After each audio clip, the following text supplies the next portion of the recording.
Thank you all for coming. Thank you, Shannon. First, I want to thank John Sheehy. Thank you, John. And then, of course, Shannon, thank you, and thank Carolyn Soder and Gettysburg College for today's wonderful, for me, event. And thank you, Rebecca Massey Lane and Kay from Washington County Museum of Fine Arts for your terrific installation and exhibition and your generous hospitality to me and your staff. And so thanks to my family for coming such a long distance, and and thank the rest of you for coming here. Where to begin? I grew up, well, I was born here, but I grew up in Mercersburg, and it was the Depression, and it was a rural village, a very, no one had ever heard of an artist, let alone. Anyway, it was, but my parents were sophisticated, and so were my grandparents, and I grew up in an early stone house that had a lot of mystery. There was no television, radio, movies, a lot of movies in my head, a lot of fantasy in my head, a lot of living by myself. My older brother made airplane models in his room. I had my own life in mine. My father was busy. My mother was busy. My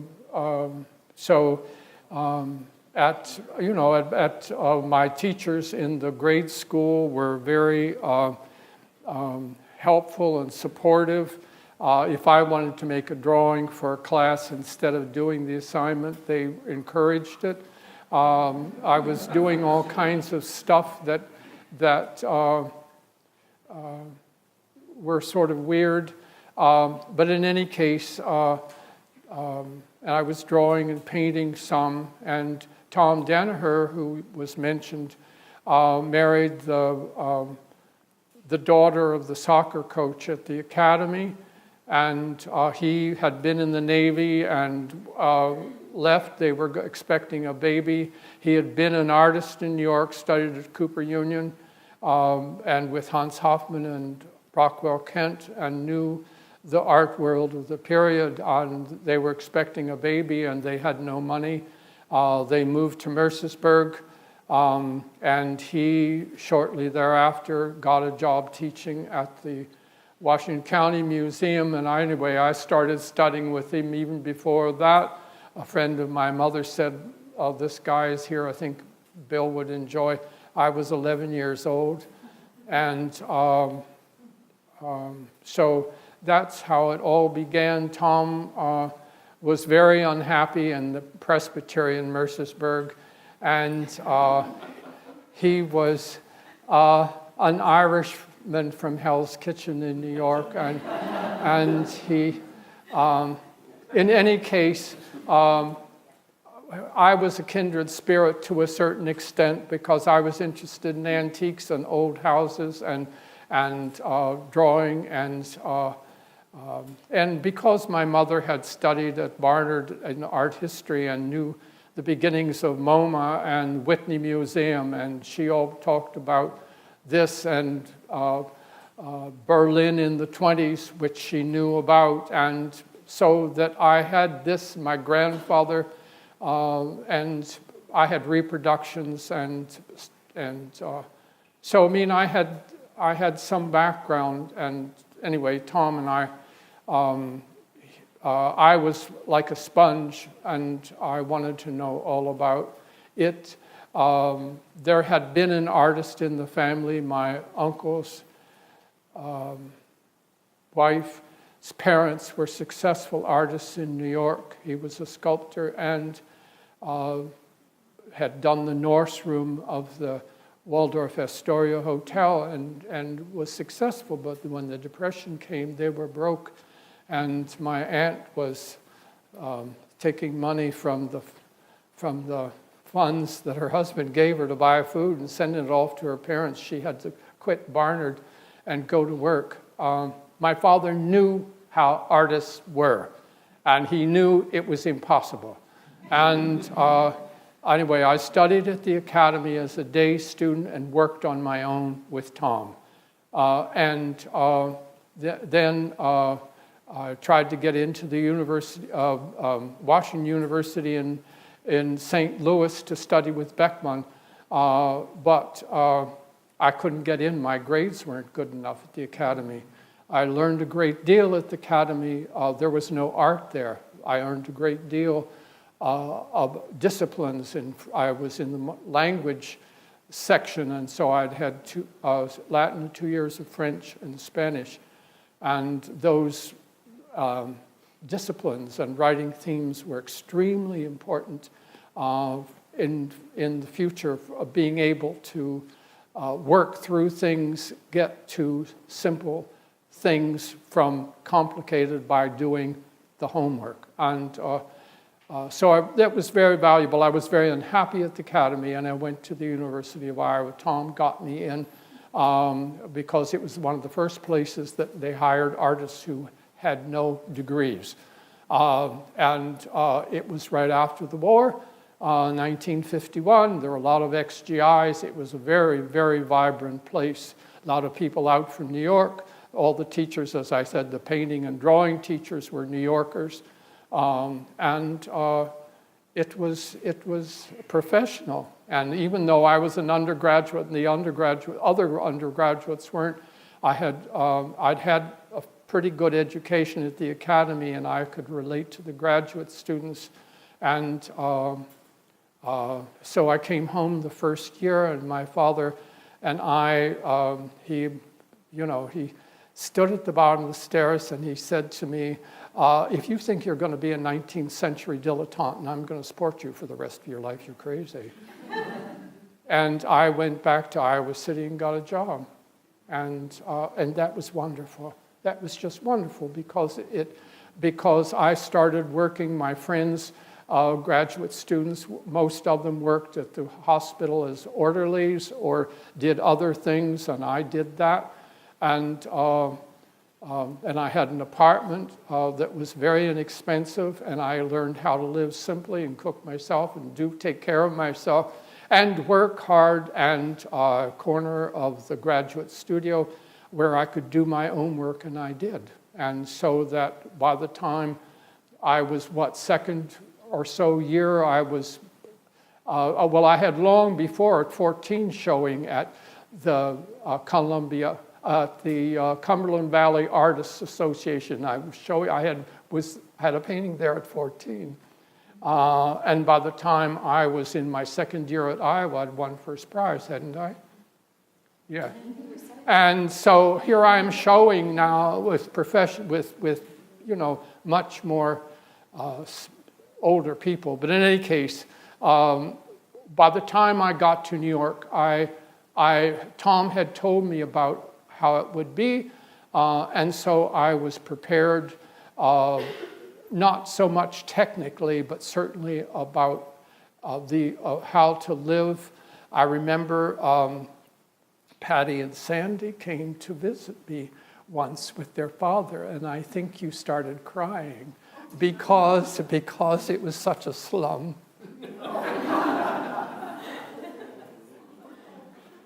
But it was an ethnic neighborhood. It was 1955. It was an ethnic neighborhood. It was totally safe. It was on Tompkins Square, which later became big drug time. But in those days, it was totally safe, inexpensive. I could work part-time, which I did as a clerk for the library. And my first year there was a call for drawings. The Museum of Modern Art was going to have Recent Drawing USA. It was a national show, and I sent in 2 drawings, and one was selected. So I made sure I went to the opening and met the curator, and he became very interested in my work and said, come and do more work and bring it in. In those days, the art was very small. There were very few artists. Very few young artists that the modern, if they liked you, they'd make you once or twice a year, you'd make an official viewing, an appointment to have an official viewing. You'd work for this, and then you'd take them in a taxi or something. You'd take a bunch of paintings and they'd give you a crit. And the modern did this with me and took past me while I was doing charcoal drawings. And so they took one, and then the next time I went, they say, well, we'll switch. We'll take the new one and give you back the old one. But the bottom line was that I had interest. And because of Tom, who introduced me to people in New York, artists and other friends of his, that I got to know some people. I had a show in '59, didn't sell anything. And then because of the drawing show, and because of I got another gallery, and that gallery I got a New York Times review and sold much of the work. So I'm living on Tompkins Square, which was between Avenue A and B on 9th Street, if you know New York. And it was a short walk across 9th Street, across Tompkins Square, to Greenwich Village, where the bars where we all hung out when we weren't working hard. This was done early on, and I thought of Tompkins Square in a sense like it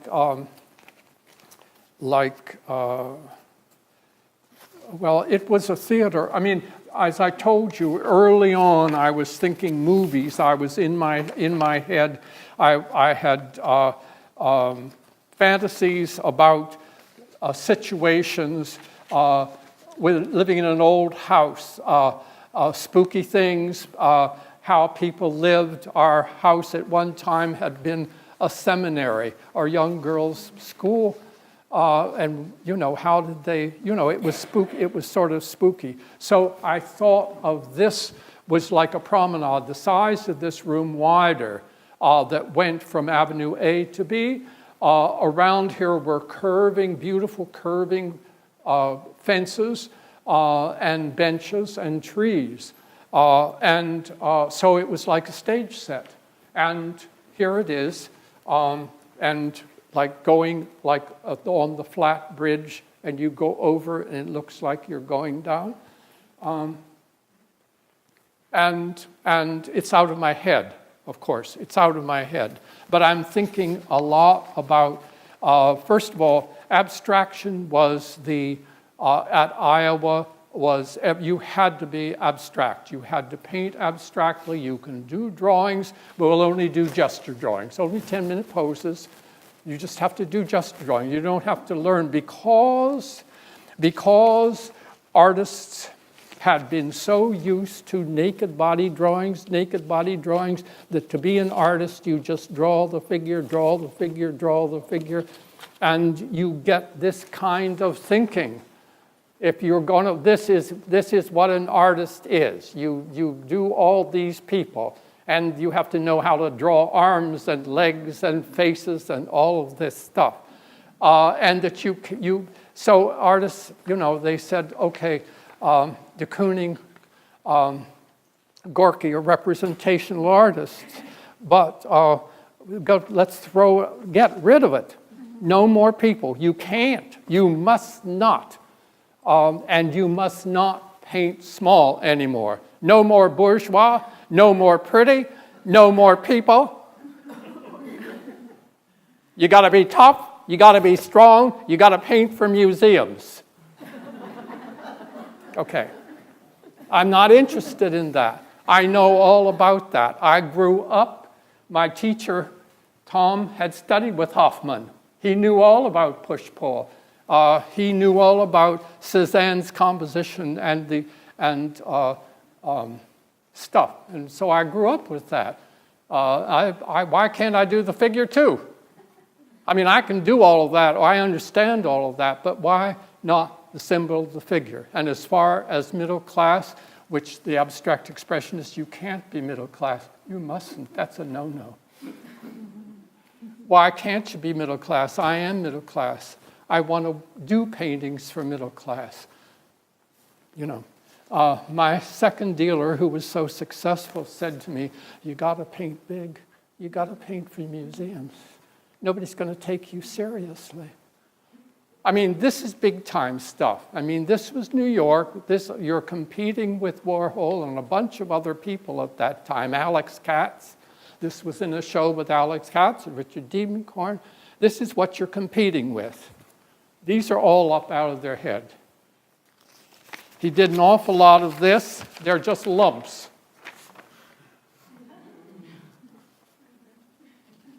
Did an awful lot of this, and an awful lot of moving lumps around.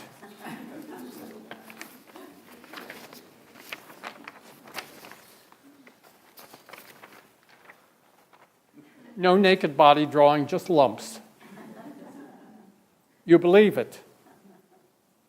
Yeah.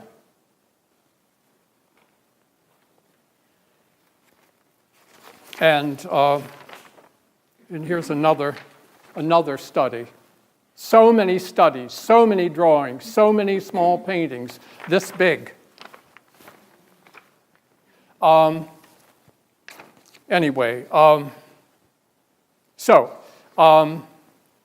My thinking is always to how to get to, as I said, these are out of my head. These are out of my head, but I have to make it feel like you know that these aren't chicken eggs. That you have a sense of that. And the same with this. Again, why do people? Well, they're not pretty people. They're not nice figures. They're this woman, this poor high school kid, this guy walking the dog. It's all very middle class. It's very ordinary, very ordinary. That's the whole point. That is the whole point.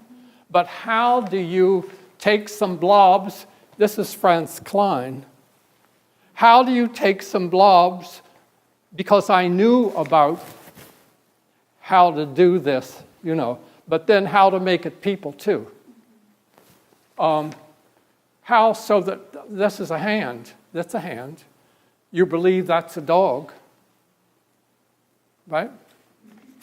Well, you get to that by a lot of drawing, and Tom told me first about Ryder, New England painter, 1880s, 1870s. How to simplify, how to get at, it's totally abstract. But anyway. I think that's important because it also shows you, there was a French painter who died in 1955 who I was always very fond of. He did wonderful landscapes, and this. What could be more middle class than that? It's just a bowl, salad bowl. It's in the Phillips collection and in Washington. And it's absolutely wonderful. You can't tell from this because it's the translucency of the bowl, the elegant translucency of the bowl versus the lettuces. He did several of these. I think the one in Washington is slightly different. But the whole point was it's the same thing. What did I do with my writer? Yeah. It's the same thing as this. The bottom line is you're going to live with this, you're going to look at this, it's going to fascinate you. There isn't anything here. Why is that? Because the artist knows how to do it and get it in there. The same with this.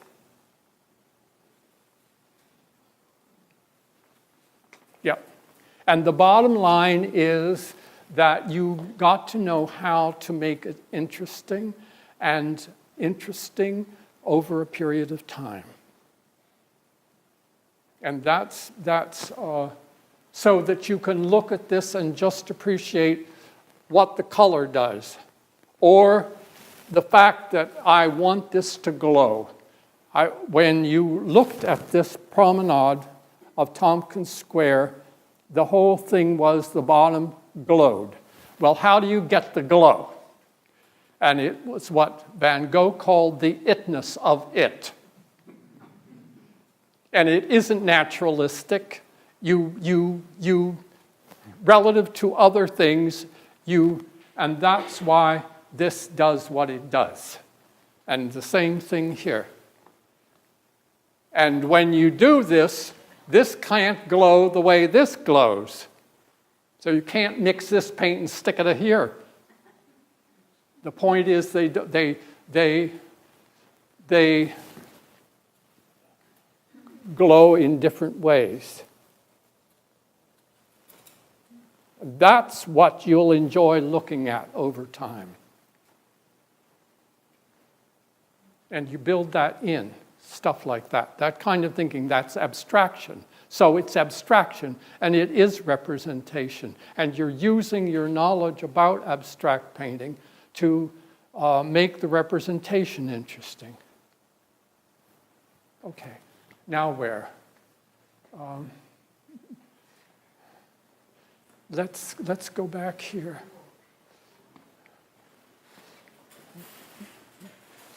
Sorry.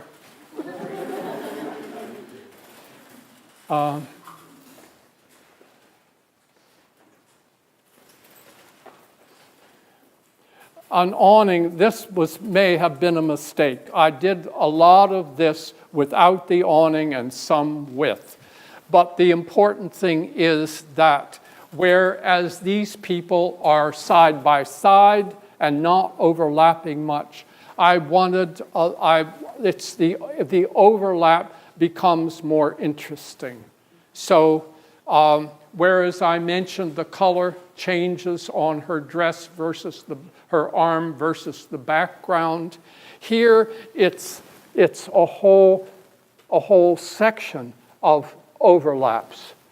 And then things like this that are so important because the child is running and you want that sense of movement. So it doesn't matter that it's not very realistic, but at the same time, freshness becomes important. And the freshness of this, if I had done this, I might have to do another one, because if I worked over something too much, it would take away from, and I might have to do another painting just so I get that apparent spontaneity that I want. And you have to build that in. You have to work at that. Franz Klein, I'll never forget an art news where he had Franz Klein in his studio with a telephone book, pages all over around the floor. He was practicing the splat. So it splat just right. Yes. Yes. So you build in the freshness, and the point is, it's that kind of thing. The artist knows that you're going to enjoy that over time. Okay, where now? Okay. All right, well, the woman in the doorway, of course, out of my head again, and it was just that it was an excuse to do this, just the shapes and little things, again, that seemed to happen. But you see, I'm doing the same thing here that I'm doing over here. And this becomes, and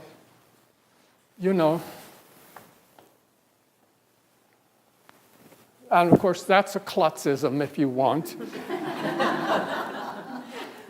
Because it's all there. It reads, but but now where? One thing that students have noticed is the position of her arm, the man in the window, and the little boy in the lower left corner. Oh, well, Is that I don't know if that means anything. I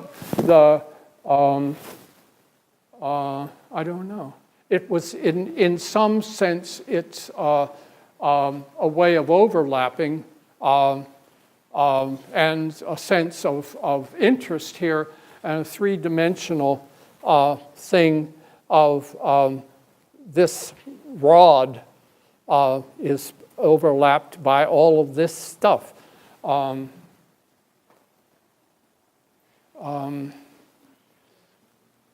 Okay. I'd like to, I don't know, I have a job for you. Bring a painting in. How about that? Okay. Yeah.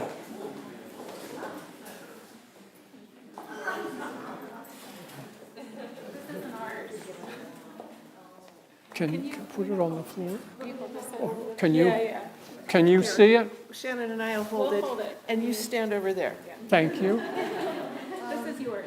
Okay, this is early, and it's the same period as the drawing of a man in a car. I did a lot of these, of different, a woman in the back seat of a car, side views of woman in a car, very sort of cutout-ish ones, and some that were more ephemeral, or this one, again, is thinking this way, but mostly a very daily subject. In New York City, just a car going by, and that could be interesting, and of course the could you turn it upside down? Sure.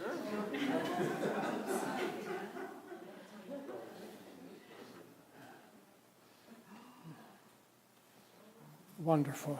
Yes, yes, yes, yes. We never did that before. Yes, no. Notice the colors aren't the same. Look what happens here. Little things like this red and these two colors and the shapes. Okay, thank you. All right. Now I have another one.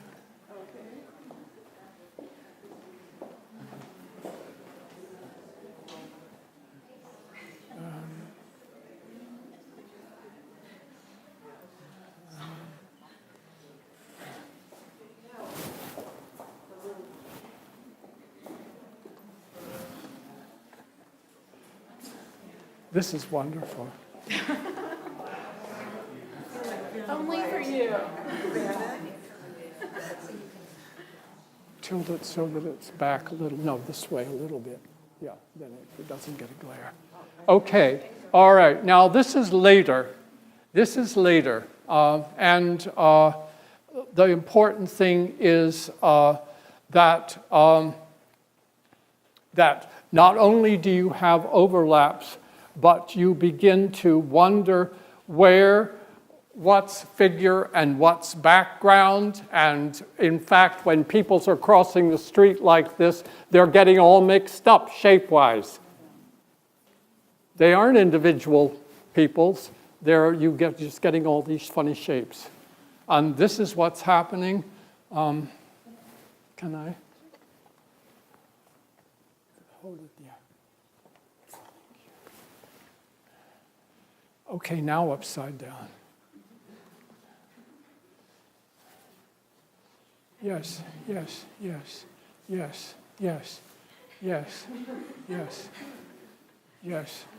And over a little bit more.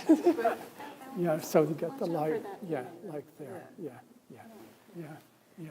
You can see the color changes that are very subtle in here. You can see this is a person, But again, what's background and what's figure? And again, this is something that you'll look at for a long time, hopefully, and wonder. Its color is a little off-putting because it isn't very apparent, interesting. But it's interesting if you, I don't know, it's interesting to some people. But I wanted you to see this because there's a lot going on here that's not first apparent. But as time goes by, I think, again, it's what makes, to me, interesting. And again, it is, okay, thanks.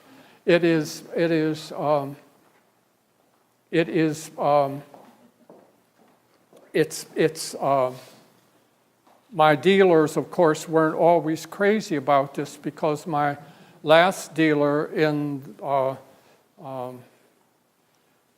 201, 1999, 201, 2, 3, 4, 5, 6, 7, 57th Street, she's saying to me things like, I can't sell anything under $10,000. My walls are too expensive.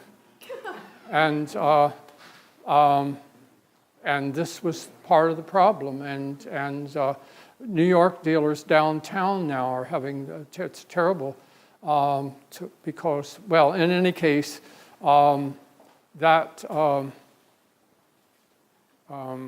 you know, the pastel guy who said to me, you only made me $35,000 last year. If you don't do better, I'll have to get rid of you. Yeah, that's New York. And and also New York was that most of your dealers would say, most of my clients, most of the people who buy from me are out of towners. People go to New York to buy serious art. They don't buy it. In those days, you didn't. Now, yes, but even 15 years ago, people who were considered themselves serious collectors went to New York to buy, and they expected to pay.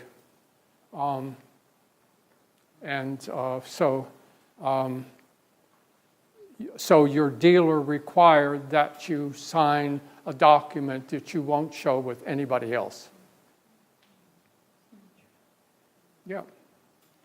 And I had a dealer in Minneapolis who was more successful in many ways than my New York dealer for the pastels, because I started doing first I started doing charcoal drawings because my second dealer said, we need something cheap because we need to get your work out to young people and they can't afford your paintings, so you have to do something. So I started doing charcoal drawings. Well, by my third dealer, the charcoal drawings were being more successful than the paintings, and then when that dealer went out of business and I'm looking for a new dealer, I get a new dealer. And at the same time, Brooke Alexander, who at that point was a print dealer who dealt all over the United States with people like Alex Katz and Fairfield Porter doing colored prints, big lithographs, said to me, you should do a color print. He said, the trouble with your black and white things is I can't sell them because there's no color. You have to do color prints. So I started doing pastels because I was used to drawing, and so instead of black, I would use color. And I started doing street scenes, and after I had done 40 and spent a year doing this, he said, they're too complicated for printing, but I'll sell these. And so he had young dealers all over the United States. He would go around and selling his editions, and then he opened a gallery off Madison Avenue, and he said, I'll give you a show. And so he sold them, and they were very successful. And so that was the beginning of the pastels. And then my New York painting dealer said, if you go with him, you're out. So I no longer had a painting dealer. And my pastel dealer said, I can't sell your paintings, they're too romantic. No edge. No irony. Yeah. So that's the way it went. And then when I went with the pastel dealer, and he was very successful, he had a painting show, and then he decided that he wasn't going to show my paintings anymore. But in the meantime, before I went with him, I was with a very good dealer in Minneapolis, and he liked my paintings and was showing them and pastels. And so I was painting all the time while doing pastels and selling a lot of pastels. And then my dealer said, I need you again. All right. Single figure. Is it down? No, it's down. Yeah. He said, where am I? Where am I? The dealer with the pastels and the paint. Oh, yes. And no, the painting of the single figure at the end. At the very end. I'm sorry, screwing up our exhibition. You wanted to walk around. I'm sorry? You wanted to walk around. Well, I know, but I mean, we obviously people like sitting. Anyway, so I started. My pastel dealer said, "Okay, people are asking for your paintings. They want to know why you aren't painting. Where are your paintings?" Okay, so I'll do a painting show. So I worked for 2 years on single figures. Here is one. Thank you.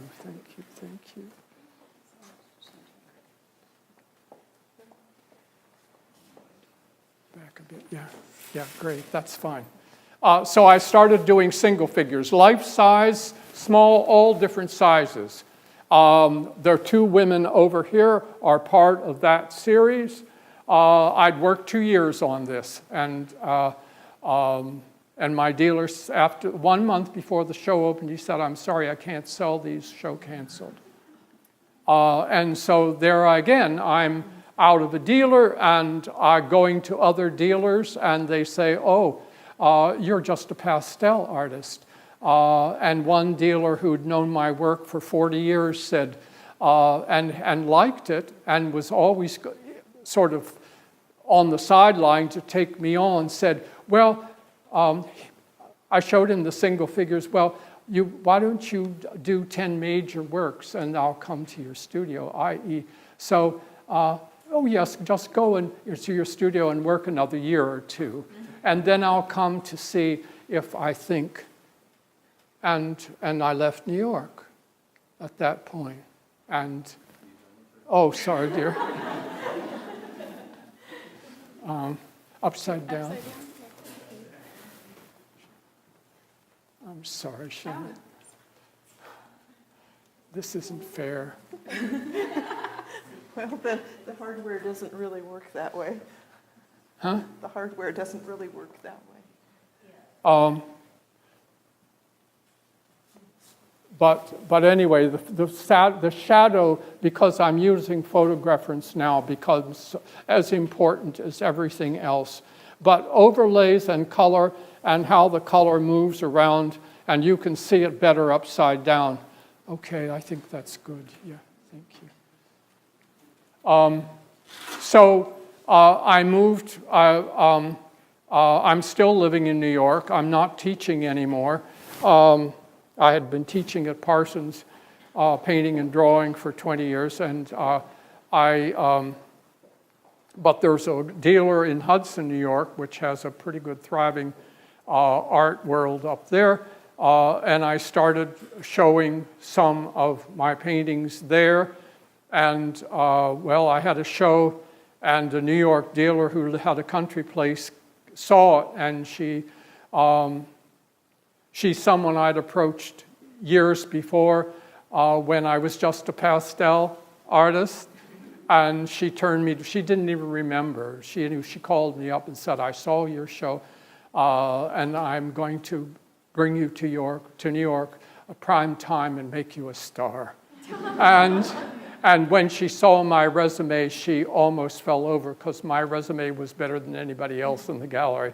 And so, immediately she showed me, and, back to the same old, and getting reviewed and selling at 3 times the price of the dealer in Hudson.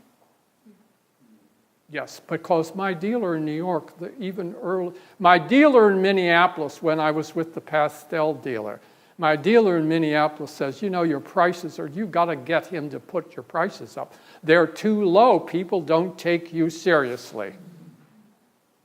Yeah, well, there's my story. Now, the pastel guy also said, you've been doing these New York streets, the market's saturated. You've got to go someplace else. You've got to do something else. So I'm off to Chicago and to Duluth. And then he said, I'm opening a gallery in Los Angeles. Go out there. So I go out there. And of course, Chicago isn't like New York, and Duluth certainly isn't. And Los Angeles isn't like New York. So that was... but anyway... my last New York dealer went out of business, and